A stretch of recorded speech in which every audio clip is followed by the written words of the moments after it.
What's up, guys? Hello. Drew, we've been discussing how the offense seems to have regained its swagger. What do you think about the defensive side? Do you feel like after that performance against Detroit, you guys regained some of your swagger as well? Well, I thought we played good in a lot of areas. I thought there was a little bit of leakiness in the run game in the first half, but I think the message is just consistency and execution and energy, and we'll certainly have to do that this week against a division opponent. When you're going through that first drive that took so long like that, how do you put that one away and kind of bounce back throughout the rest of the game? Because that couldn't have been fun to be out there for nearly 10 minutes on that drive. Well, they certainly believe they had a good script. They obviously did. They took it 16 plays down the field, took the ball after winning the toss, and had a really good first drive there. Fortunately, we were able to get off the field there and kind of force a field goal. But yeah, we wanted to definitely not spend 16 plays on the opening drive. We've seen the NFL, shift and change in terms of what offenses are trying to do. It seems like now a lot of teams are playing under center, 2 tight ends, maybe having an extra lineman. That obviously requires 3 linebackers. What can you tell from being on the team now, 3 years, having Leo, having Nick, that allows you guys to function well when a team is looking to get more linebackers on the field than usual? Well, we have athletic backers, and they've historically had that here. Leo provides us obviously a ton of flexibility. He's able to go and play on the down as a defensive end sometimes.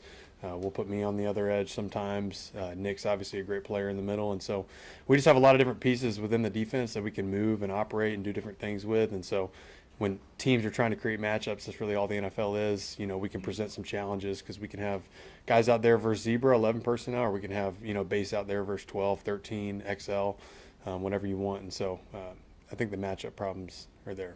Spags, he does such a great job of, over the years, a lot of teams have success with the first 1 or 2 drives, but he ratchets it up and makes changes. How is he able to do that?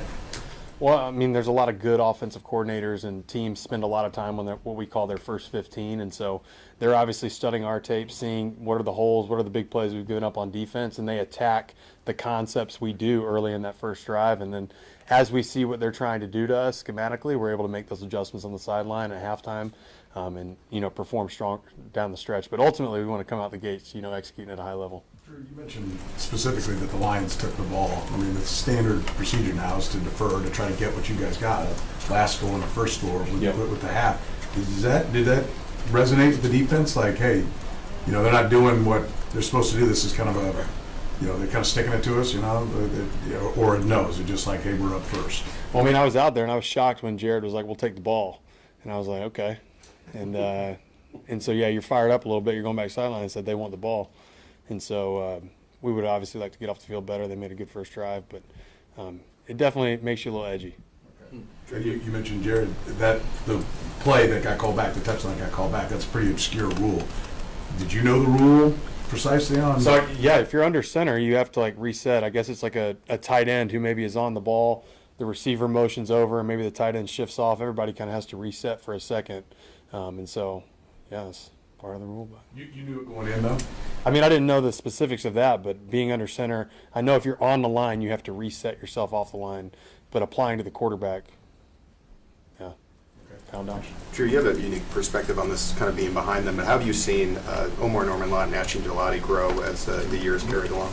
Yeah, they're great talents, and they're learning schematically how to operate within our scheme. Obviously, 2 very explosive players. Ashton's very strong, Omar as well. Omar has great get-off there on the interior.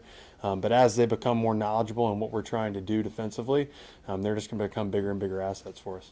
You mentioned the run game being really key, and the other teams' script opening game. But what is the mood like when maybe the first couple drives don't go your way? Like, what's the energy like on the sideline and the halftime? Well, it's certainly get to the sideline and figure out, look at the surfaces, see what they're trying to do. They were doing some nuanced things that we hadn't seen them do on tape.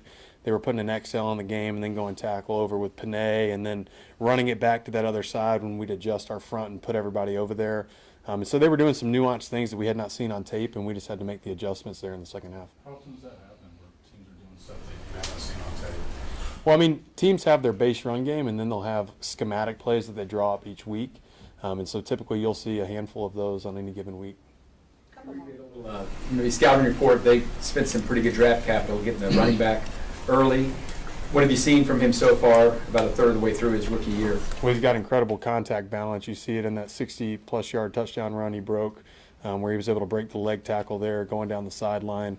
Obviously, we know what he did at Boise State, and so they're giving him a lot of touches. I think you see Indianapolis, they give him a swing pass for 40 yards, I think, to open the game, and so they're trying to get him the ball in a lot of different ways, and obviously they think very highly of him. I think the last time this team gave up a 100-yard rusher was Christmas Day 2023 to the Raiders. Do you guys have like any special satisfaction of being able to shut down these big name running backs and not allow 100 yards? Well, we certainly take a lot of pride in stopping the run. I think people perceive us as a defense that's been built to stop the pass because we've played from ahead historically.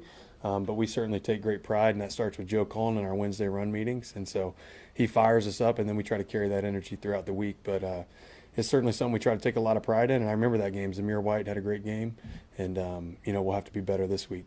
Last two, Shereen and Nick. Just a completely off-the-wall question. Are you a fan of the rope on the hat? I love the rope. Chris Jones debuted this hat in training camp, and I was like, I went to our hat guy, and I'm like, I don't know if this is just an exclusive Chris Jones hat or if I can get a piece of that. But I was like, please, can I get some of that action? Because I like the hat. Go ahead, Nick. Yeah, Drew, for you, when you play a team that physical and that tough like the Lions, how do you kind of make that the floor of your defensive performance going forward versus a ceiling?